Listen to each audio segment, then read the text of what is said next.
Hello everyone. तो कैसे आप लोग? उम्मीद करते हैं आप लोग बहुत बढ़िया होंगे। जैसे कि हम लोग हिस्ट्री में भी अपना चैप्टर नंबर 4 पढ़ रहे हैं और चैप्टर नंबर 4 में हमने अभी तक ये कहानी देखी कि किस तरीके से 1857 रिवॉल्ट हुआ था, क्या क्या रीजन्स थे उसके पीछे, क्या उसका इम्पैक्ट निकला, उसके बाद किस तरीके से क्वींस प्रोक्लेमेशन को अनाउंस करके फिर से अंग्रेज़ों ने ईस्ट इंडिया कंपनी को ख़त्म किया और वापस से ब्रिटिश पार्लियामेंट, ब्रिटिश गवर्नमेंट को इंडिया में इंट्रोड्यूस करके अपनी कब्ज़े को, अपने कानून को उन्होंने लागू रखा। उसके बाद एक आपका अलग टॉपिक दिया गया है इसी चैप्टर में, एज ऑफ एसोसिएशन करके। उसमें बेसिकली क्या है वही आज हम लोग समझ लेते हैं। ठीक है, देखिए क्वींस प्रोक्लेमेशन के बाद आपका किताब में टॉपिक है एज ऑफ एसोसिएशन का, जिसमें ये सारी बातें लिखी गई हैं कि ब्रिटिश इंडिया तो गवर्नमेंट शुरू हो गई। अब ब्रिटिश गवर्नमेंट शुरू होने के बाद इंग्लिश एजुकेशन को उन्होंने और ज़्यादा प्रमोट किया, क्योंकि जितना ज़्यादा इंग्लिश एजुकेशन प्रमोट होगा उतना ही ज़्यादा अंग्रेज़ों का फ़ायदा है, क्योंकि उतने ही ज़्यादा लोग अंग्रेज़ी जानने लगेंगे तो उनको यहाँ के लोगों को कम्युनिकेट करने में आसानी होगा और साथ ही वो लोग यहाँ पे लोगों को आसानी से अपने कामों के लिए हायर कर सकते हैं। लेकिन इस बीच में क्या हो रहा था, बहुत सारे लोग इस भी चिंता में थे कि कहीं ऐसा ना हो कि अंग्रेज़ी तालीम इतना ज़्यादा प्रमोट हो जाए कि हमारी जो अपनी मादरी ज़बान है, मदर लैंग्वेज है, जैसे अब बंगाल का बात हो रहा है, पहले तो बंगाल में बांग्ला है हमारा, ये कहीं ख़त्म ना हो जाए। तो बहुत सारे लोग इस चिंता में थे। इसी चक्कर में लोगों ने ग्रुप बनाया। ग्रुप बनाने के बाद उन्होंने डिसाइड किया कि नहीं, हमें अपनी मादरी ज़बान यानी कि अपना जो हमारा मदर टंग है, जो बांग्ला लैंग्वेज है, किसी का संस्कृत है, किसी के हिंदी था, जो उस वक्त जिस सोसाइटी, जो इलाके से बिलोंग कर रहे थे, उनके लिए उनका जो रीजनल लैंग्वेज था वो काफ़ी इंपॉर्टेंट रखता था। वो नहीं चाहते थे कि अंग्रेज़ी ज़बान की वजह कर रीजनल लैंग्वेज को हमारे बच्चे भूल जाए, क्योंकि अंग्रेज़ी तालीम तो बच्चों को मिल रही, लेकिन ऐसा ना हो कि वो रीजनल लैंग्वेज को भूल जाए। तो इस चीज़ को बरकरार रखने के लिए लोगों के अंदर में रीजनल लैंग्वेज की इम्पोर्टेंस को बढ़ाने के लिए, अंग्रेज़ी तालीम को कहीं ना कहीं टक्कर देने के लिए कि भाई हमारा जो है आपका क्या बोले उसको, हमारा जो लैंग्वेज है वो आपके बराबर है, इस चीज़ को मैनेज करने के लिए लोगों ने सोचा कि चलिए संस्था बनाया जाए, एक सभा बनाया जाए, इसके थ्रू हम लोग इस काम को ग्राउंड लेवल तक जा करके लोगों तक समझा करके कर सके। तो उसी शुरुआत में हमारा ढेर सारे आगे आते चलेंगे हम लोग, जितना भी आपका उसने देखा है आपने वहाँ से लेके जितना भी सभा है सब इसी सिलसिले में आते रहेंगे, जिसमें सबसे पहला हमारा आता है बंग भाषा प्रकाशिका सभा। तो लेक्चर को स्टार्ट करने से पहले एक अच्छी बात आपको बता देते हैं, कॉपी कलम आप निकाल लीजिए, वरना यहाँ से आप चप्पल फेंक करके मारेंगे आपके लिए अभी, और अपनी काहिली को उठा करके किनारे में जा करके पटक दीजिए। ठीक है, आगे बढ़ते हैं। देखिए सबसे पहले हमारा आता है बंगा भाषा प्रकाशिका सभा। अगर प्रोनाउंसिएशन में थोड़ा प्रॉब्लम हो रहा हो तो उसको माफ़ करना, क्योंकि मैं बांग्ला मीडियम से हूँ नहीं, और ये जो नाम है पूरा बांग्ला, मतलब बांग्ला लैंग्वेज का है। देखो आपको जो याद रखना है, ई का हो गया, यू बनाया था बेचारा को, वो बन गया फाउंडेड। इसको हम लोगों ने फाउंड किया था। देखिए फाउंडेड मतलब क्या, बुनियाद डाला गया था इसका हमारा 1836 में, और डाला किसने था, गौरी शंकर तारिक बख्शी ने। गौरी शंकर तारिक बख्शी एक तरह से साथी भी थे राजा राम मोहन रॉय के, और आपको पता है कि राजा राम मोहन रॉय भी कितने सपोर्ट में थे वेस्टर्न एजुकेशन के, लेकिन वो भी चाहते थे कि हमारा रीजनल लैंग्वेज जो है वो ख़त्म ना हो, यानी कि मदर टंग जो वो ख़त्म ना हो। तो इस तरीके से उनके सपोर्ट के थ्रू ये सभा शुरू हुआ था, जिसका मेन ऑब्जेक्टिव था catching people's attention towards mother tongue, कि उस पीपल्स के लोगों के सारे उनका जो नज़रिया है, उनका रुझान, उसको इस तरफ हम लोग ला सके किसी भी तरीके से। इसको सपोर्ट भी था हमारा वर्नाकुलर लिटरेचर सोसाइटी का, जो कि 1851 में बना था, आगे चल के इन्होंने सपोर्ट भी किया था। तो मेन ऑब्जेक्टिव यही था।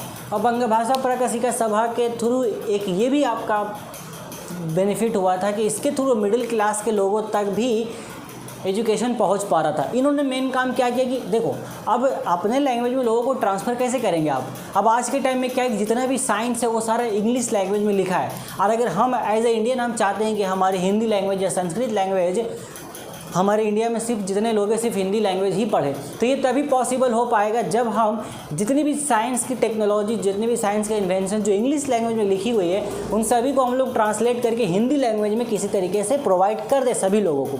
तो सब लोग हिंदी की बुक पढ़ लेंगे, हिंदी में पढ़ेंगे। इस तरीके से हम क्या कर सकते हैं कि अपने नेशनल लेवल पर इंग्लिश को अवॉइड करके हम अपना हिंदी में काम कर सकते हैं। एंड देन आगे जो हम इन्वेंशंस करेंगे खुद का, उसको हम इंग्लिश में ना लिख करके अपने ही लैंग्वेज में लिखेंगे, हिंदी में, हैं तो इससे हमारे लैंग्वेज की इंपॉर्टेंस बढ़ेगा। और चूँकि हमारे लैंग्वेज में इन्वेंशंस लिखी रहेगी तो बाहर के लोग जो है वो भी आएंगे हिंदी सीखने के लिए, उनको भी हिंदी सीखना पड़ेगा। जैसे हमें आज के टाइम पर इंग्लिश सीखनी पड़ रही है, क्योंकि जो भी टेक्नोलॉजी से, जो भी इंफॉर्मेशन है साइंस से रिलेटेड, सारी स्टडी मटेरियल्स वो किस में लिखी गई है, इंग्लिश लैंग्वेज में। तो अपने को मजबूरन इंग्लिश लैंग्वेज सीखना पड़ रहा है।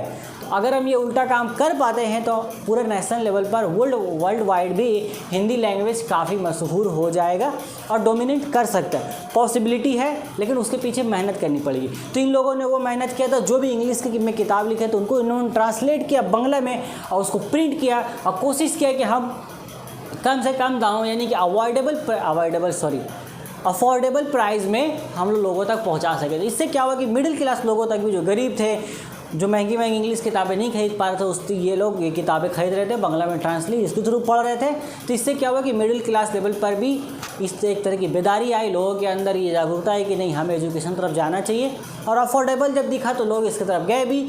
ये बेनिफिट हो गया कि भाई अपनी ज़बान का तो प्रमोशन हो ही रहा है और साथ ही साथ लोग और आगे आ रहे हैं एजुकेशन के लिए, जो कि और प्लस पॉइंट था। तो ये सारा काम इसके थ्रू हुआ था। देन आगे आता है ज़मींदार सभा। ज़मींदार सभा, इसके बाद आपका पॉइंट आता है, जैसे राजा राम मोहन रॉय का ही था कि इस्लाही तहरीक उन्होंने चलाया, यानी कि सोसाइटी में जितनी बुराइयाँ उनको ख़त्म किया जाए, एजुकेशन को प्रमोट किया जाए, हमारे जो लैंग्वेज इसको प्रमोट किया जाए, उसके थ्रू ये आया था। फिर उसी चीज़ को कंटिन्यू रखते हुए ज़मींदार सभा बना। ज़मींदार सभा क्या था, ज़मींदारों ने मिल करके बनाया था। जितने ज़मींदार थे उस वक्त के, जो राजा राम मोहन रॉय से इंस्पिरेशन ले रहे थे, उन सभी ने मिल करके ज़मींदार सभा बनाया। अब ज़मींदार इनका नाम है तो ये मत समझें कि इनका काम ज़मींदारों से रिलेटेड था, नहीं। इनका भी मेन ऑब्जेक्टिव वही था कि हम लोग मादरी ज़बान को अपना प्रमोट करेंगे, एजुकेशन को प्रमोट करेंगे। लेकिन चूँकि ज़मींदार थे तो वो उनके अपना पर्सनल प्रॉब्लम्स को भी लेकर के आगे बढ़े। तो पहले ये जान लेते हैं, इसको फाउंड किया था 1830 में द्वारका नाथ टैगोर ने। द्वारका नाथ टैगोर ने इसकी बुनियाद डाली थी। इसके और भी कुछ लीडर्स थे आपके, अदर्स लीडर्स में ये लीड करे थे। उसके अलावा पुरुषोत्तम कुमार टैगोर थे, वो लीड कर रहे थे।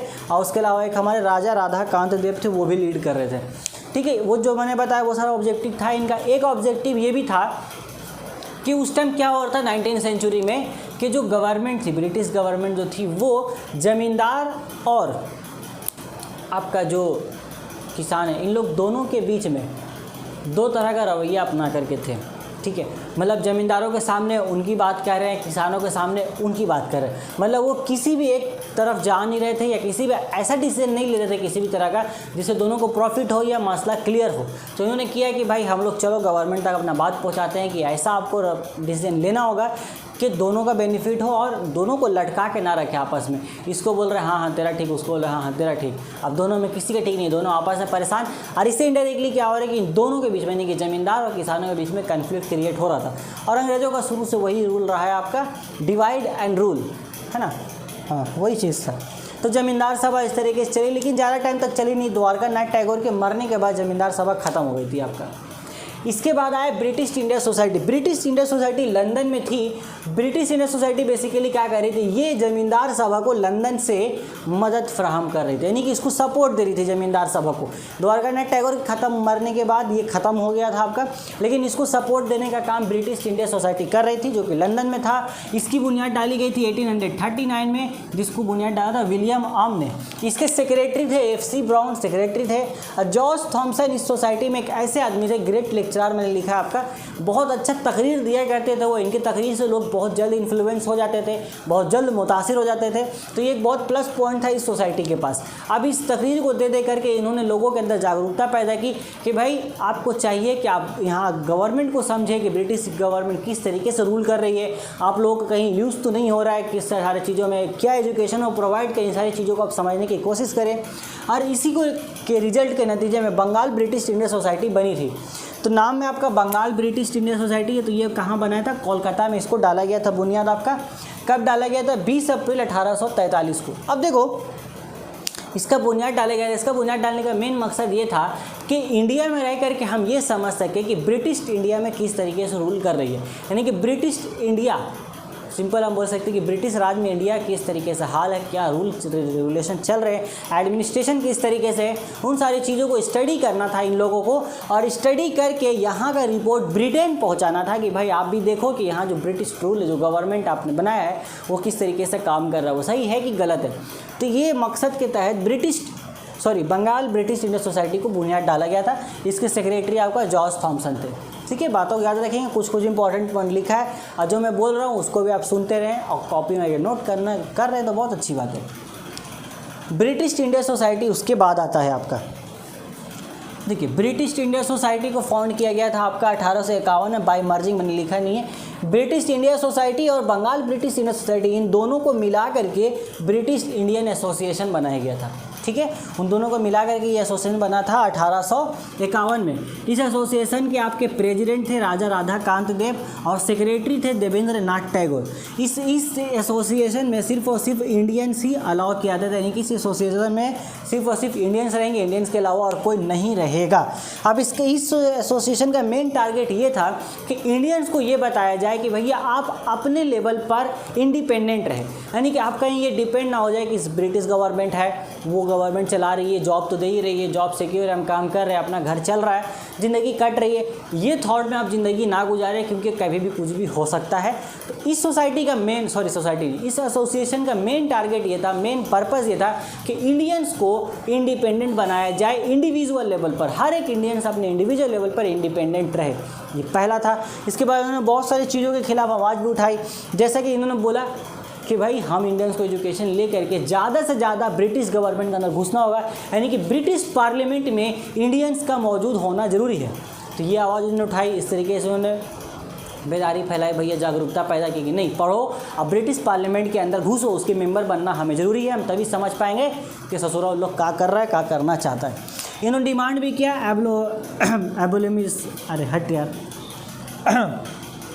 एबोलिशमेंट आपका टैक्स ऑन सॉल्ट, पहले क्या था, नमक पे सॉल्ट, जो नमक का तस्करी करते थे तजारत वगैरह, तो नमक पे टैक्स काफ़ी था। इन्होंने बोला कि नमक पे जो टैक्स लगता है उसको हटा दिया जाए, और लास्ट उन्होंने बोला कि स्टैम्प ड्यूटी, ये दो उनका डिमांड था कि tax on salt and stamp duty, इन दोनों को हटाया जाए। ठीक है, तो इतना यहाँ तक। इसके बाद जो आपका किताब में टॉपिक है वो है इंडियन लीग। ठीक है, तो इंडियन लीग, देन उसके बाद इंडियन एसोसिएशन और भारत सभा, इन सारी चीज़ों को हम लोग अब डील करेंगे अपने अगले लेक्चर में। हम लोग अपना नेक्स्ट लेक्चर स्टार्ट करेंगे इंडियन एसोसिएशन से, और वहाँ तक हम आपका चलेंगे हिंदू मेला तक। हिंदू मेला के बाद एक छोटा सा और टॉपिक है मुसलमान अदारे कुछ थे मुस्लिम्स के, अब छोटे छोटे लेवल पर वो सारी चीज़ें हम लोग पढ़ लेंगे सेकेंड उसके बाद और लेक्चर में, देन उसके बाद चैप्टर हमारा ऑलमोस्ट एंड हो जाएगा। तो उम्मीद करता हूँ कि इतना सारा जो मैंने लेक्चर आपको दिया, पूरा बंगा भाषा प्रकाशिका सभा से लेकर के ब्रिटिश इंडिया एसोसिएशन तक, ये सब आपको पॉइंट टू पॉइंट क्लियर हुआ होगा, आपने सारी बातों को नोट किया होगा। मैं कोशिश करता हूँ कि इन सारी चीज़ों का इन डिटेल नोट्स मैं आपको टेलीग्राम चैनल पर दे दूँगा। टेलीग्राम चैनल का लिंक डिस्क्रिप्शन में जाकर के ज्वाइन कर ले, क्योंकि वहाँ पर मैं आपको अपडेट करता रहता हूँ अपने लेक्चर से रिलेटेड। कभी लेक्चर नहीं भी आता तो भी अपडेट कर देता हूँ कि क्यों नहीं आए। ठीक है, तो बाकी और बात हम लोग अपने लेक्चर में करेंगे अगले लेक्चर में। तब तक आप पढ़ाई करते रहें। All the very best. उतार लीजिए इसको।